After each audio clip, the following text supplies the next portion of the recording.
Hello guys, for today's video, ayan, magluluto tayo dito ngayon ng proben or chichaw. Ayan, so mga street foods for today's video guys. So samahan nyo ako guys kung paano natin luluto itong favorite ating street foods. So let's start now.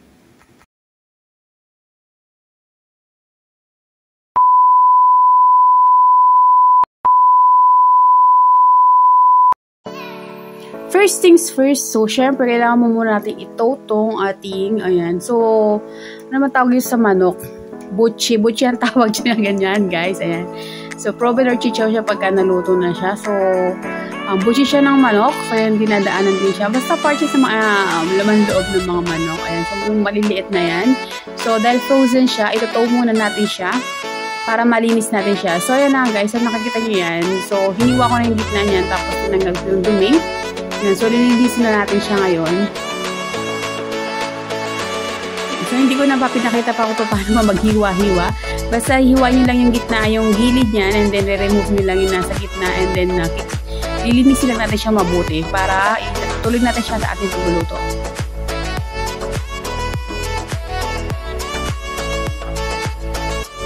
So, yan guys nga. So, dito, mga nakailang linis na ako niyan. Nakailang put na ako ng tubig. Pero, syempre, lilinisin pa natin siya ng ilang beses pa para talaga matanggal yung dumi niya. So, dyan, nilagyan ko na ng suka. So, bababad lang natin para malinis siya. So, para mawala yung lansa niya, lalagyan natin ng suka.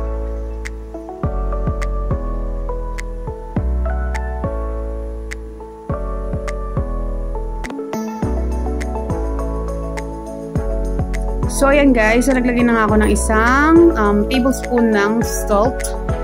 And then, half tablespoon nitong paminta or black pepper. So, massage lang natin siya para mawala yung lansa ng ating proben or chichaw.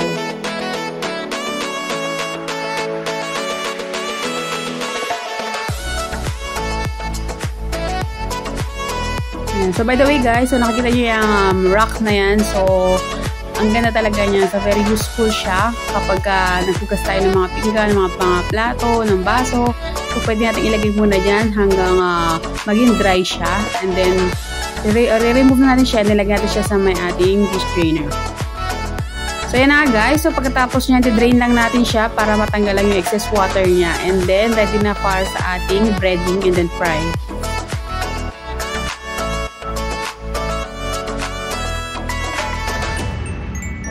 So, ayan guys. So, nag-prepare na nga ako dito ng isang planggana. So, lalagyan ko lang siya ng flour. Ayan. So, maglagay lang tayo dito ng flour. So, ang ilalagay lang naman dito ay flour, salt, and then yung black pepper para sa magiging breading ng ating chichaw or proben.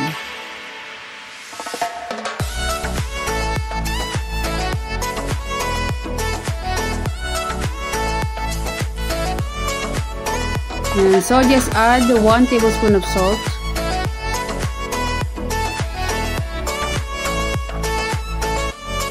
And then 1 tablespoon of black pepper, ground black pepper. So, mix lang natin yan. So, para ma-incorporate lahat ng ating ingredients.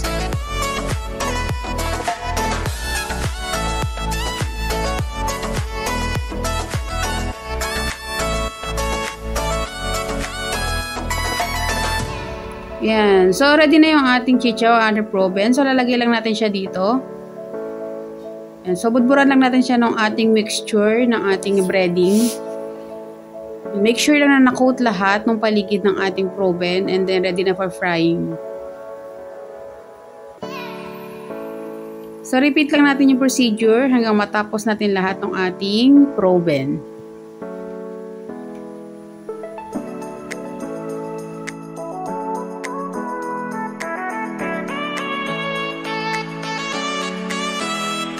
And ayan na nga guys, so frying time again. You're gonna leave me. So ayan na nga, so nagpainit na ako ng oil dyan. So nag-drop na rin ako ng mga ilang pirasong proben.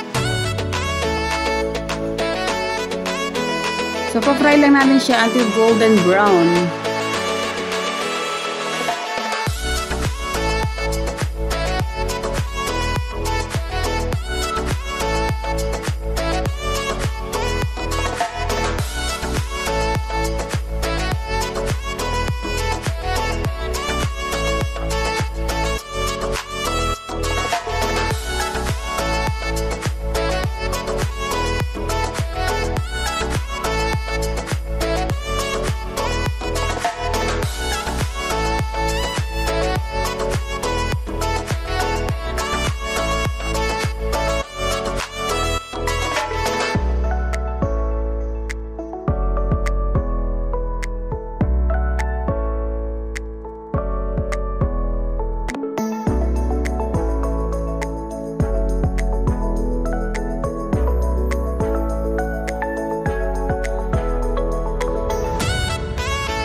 as you can see guys, so this time, ayan, tingnan natin kung medyo okay na ba o or ano na ba ang nangyari sa ating piniprito. Ayan, so nakita nyo naman medyo brownish siya. So, few more minutes na lang at pwede natin i-remove sa ating oil itong ating nilulutong proven or chichaw.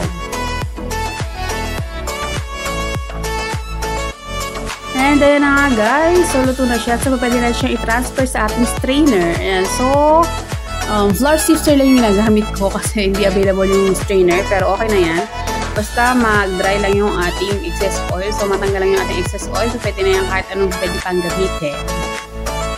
And so, next na guys, yung ating second batch naman, ang ating lulutuin after this na ma-remove natin lahat ng ating niluluto.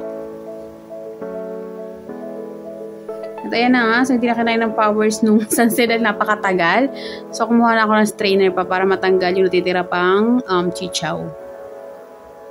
So, every now and then nga pala na mayroong mga excess flour dun sa ating oil. So, pwede natin tanggalin by using our sifter na yan or strainer.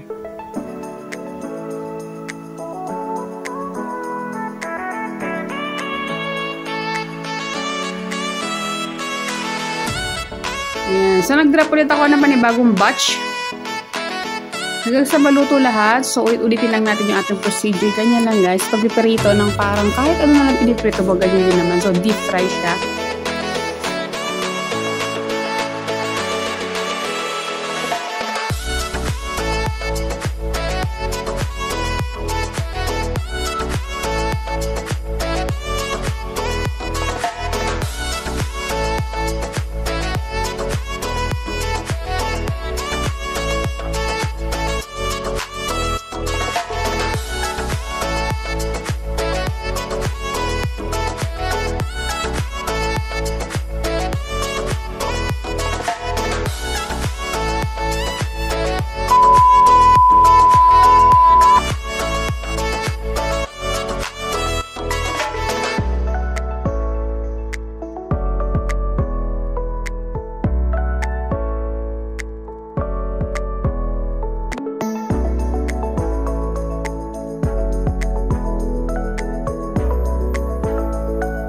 Guys, sa classic sticky man time, so isa siya mga background ko kasi yun na nga.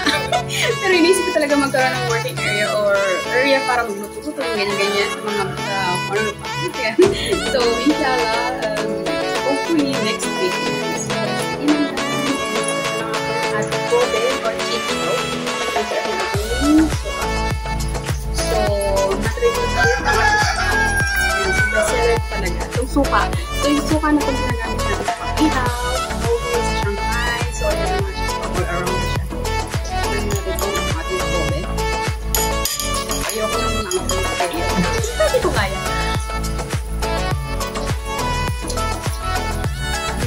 Harap. Sulit lang ako nag-tikim kasi ay nakasalang pa ako.